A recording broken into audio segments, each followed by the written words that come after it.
Hello, welcome to St Michael's Hill. This first video is going to be a quick layout tour, effectively, to show you what the layout's looking like and a little history behind it. I started building the layout about 8 months ago, around Christmas time.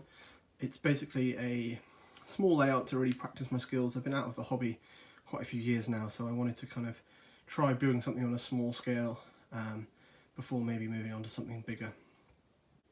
When I first started the layout, there was a few things that I really wanted it to have. So either skills that I would need to try things out, or techniques, or just some things of visual interest that I wanted on the site, on the layout. So the first of these had to be DCC. Kind of sounds obvious now, but back when I was modelling before, everything I was doing was DC.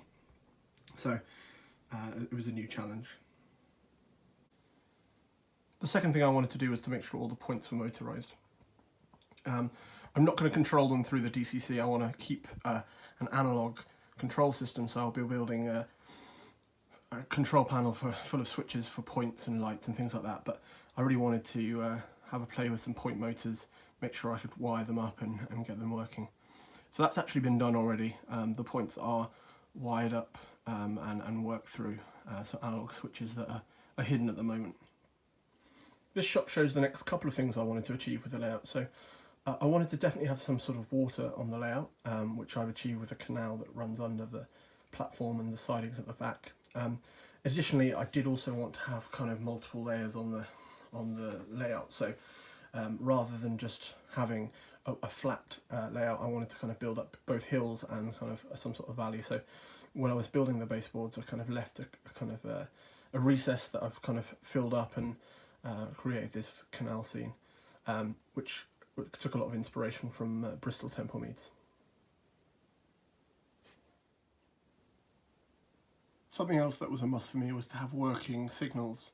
So again, they're analog controlled, but I wanted to have kind of a prototypical signal arrangement on the layout somewhere. So I basically got these two signals here as starter signals for the platform, which I've wired up and can basically can work them independently with switches that again I will show you at some point. As well as the signals, I also wanted to have lighting as part of the layout. This was another big thing for me, as it's not something I'd done before. So I've already wired the lights for the platforms, which look really good. I'm very happy with how they look, especially in the dark. But even during daylight, as you can see, that they look quite nice, prototypical. There will be more lighting to go on to the layout. So each of the buffer stops, of which there are 4, has a stop light that needs to be wired up. And also I'll be adding some street lighting on some of the road areas of the layout. And this is how it looks in the dark. Very, very pleased with the lighting levels. They're not too bright. I think they seem very prototypical. The other thing I may do is add one sort of light in the yard, just to light up any kind of nighttime freight activity, but generally I want to keep the light levels fairly low, as will probably be the case over an area like this. In terms of a track plan, I've kept things fairly simple. So there's 2 tunnel mouths at the end of the layout, which will lead off to a fiddle yard that I'm yet to build. Each one comes in and splits into 2, so on the right hand side of the shot here you can see that the platforms, which are capable of holding certainly a 2-car DMU on the right hand side, the left hand side are either a small 2-car DMU such a Pace or something like that, or a single 153 or bubble car unit. On the left hand side there's just some sidings which will be used for either stabling freight locomotives or a few wagons or coaches when they're not being used. In terms of era and location, I'm going to be working at the very beginning of privatisation, so from probably 96 to 2000, which kind of allows me to run mainline load haul freight, as well as kind of some EWS. The sidings at the back will be kind of run now by EWS and be used to store kind of those sorts of locomotives. And then on a passenger front it will be a lot of regional railways, maybe some Network Southeast, as the layout is going to be set in the kind of Devon area. So we're very loosely around Exeter now, so it's kind of going to be a small branch line terminus near Exeter, so there's potential to run Network South East, regional railways, intercity, and then Great Western, although obviously a layout of this size is very unlikely that Great Western or intercity are going to be down here too much, other than locos that are going to be stabled in the sidings at the back. Just to kind of offer a little bit of operational interest, I suppose, be able to run kind of freight or passenger kind of traction. So the sidings on the left-hand side are probably the area of the layout that's most finished. I'm quite happy with how these look. So the rails are fairly distressed. There's quite a lot of growth of plants and things like that, and certainly a lot of weathering on the track, including some oil stains and things like that. I'm very happy with kind of how the area is generally looking.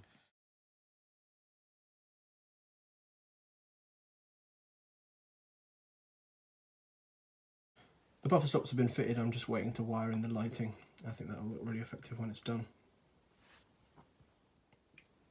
My favourite part of the layout at the moment is probably this disused section between the platform and the siding. So there's just an area that's been left to kind of grow over. There's rubbish, bins, cones and pallets all in there and things like that. So just it gives a feeling of complete disuse.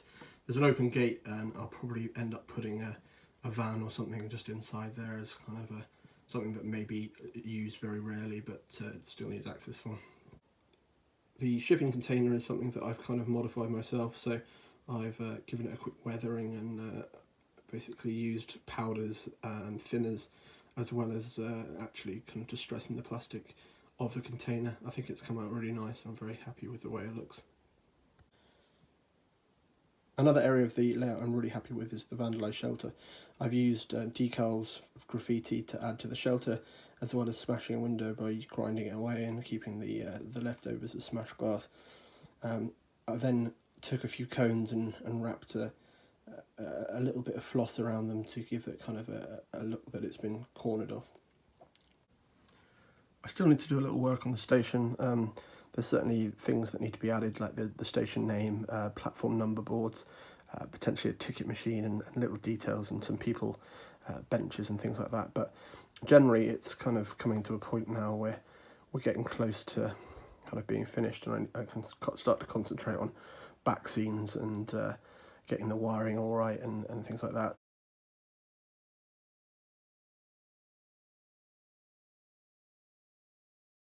I'm really happy with this area, the throat of the station, the ballast pile and the details by the side of the rails, so the cabinets and the railings and things like that. The cable trunking as well, I'm quite pleased with how that's come out. I just need to add a little bit of wiring for some of the areas where the cables have been left open, exposing what's beneath.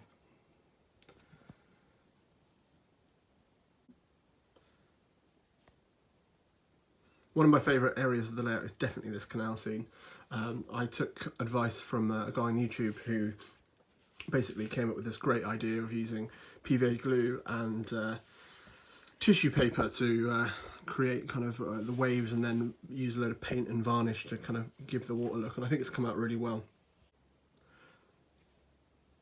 So the areas here are where boats are going to be, so effectively the waves coming out from behind are the bow waves, and once they're in place it looks really cool.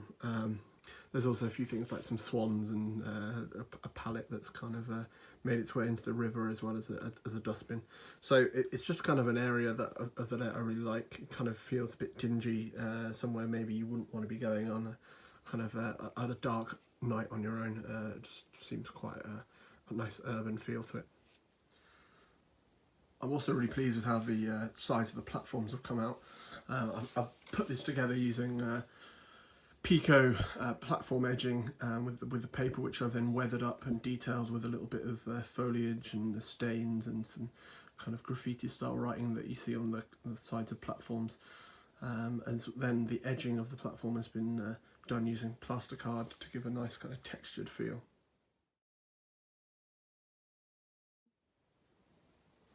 The next things I'm going to be doing on the layout are to add the detail to the station, get that up and a bit more complete, and then I'll be turning my attention to the other end of the layout where currently the tunnel mouths definitely need a little bit of work in terms of a little bit more weathering, and also we need to kind of create the illusion that the tunnel actually goes somewhere rather than just finishing at the edge of the board as it does.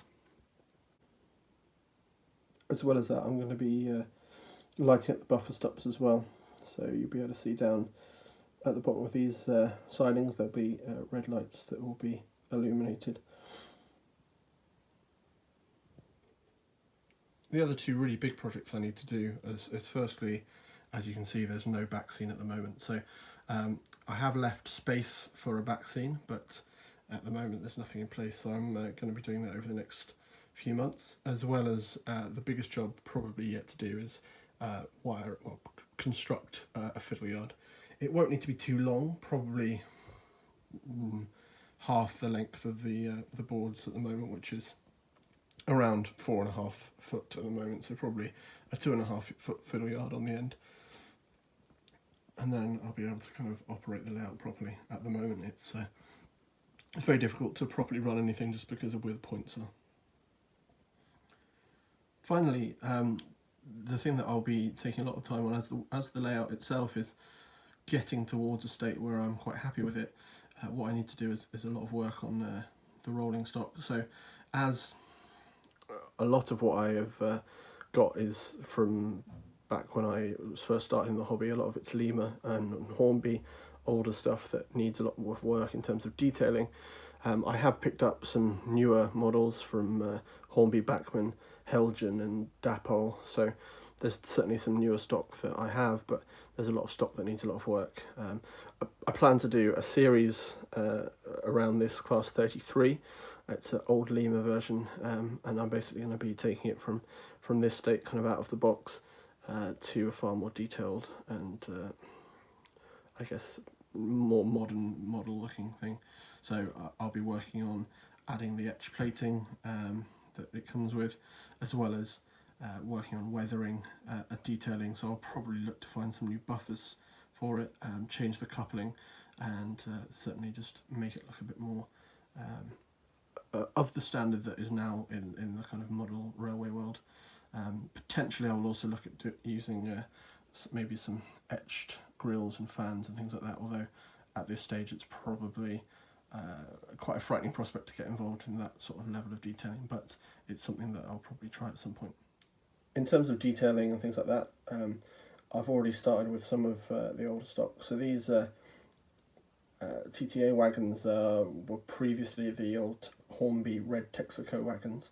As you can see, I've given them a paint job with some rail freight grey paint, some oil stains and all that sort of stuff with the weathering, and they're looking pretty good. I've also added some custom couplings on them to stop the kind of dread Hornby tension lock ones from the 1980s dominating everything. I'm really pleased with how they turned out, and certainly if I can get some of my other old stock up to this level, I'll be very happy. So I think that's probably everything for now for the first kind of video. I hope you've enjoyed it. I hope you want to see some more, and if you do, then by all means like and comment. And I'll hopefully be back more with some updates of what I've been doing and some how-tos and progress on the Class 33 and other stock that I'm working on. And one last thing before I go, a massive thanks to Richard at New Junction, who's been massively helpful in putting this video together. He's offered lots of tips and advice, and massively thankful for him. His channel, which is linked below, is one of the very best model railway channels, and he's a top guy too. So thanks to Rich.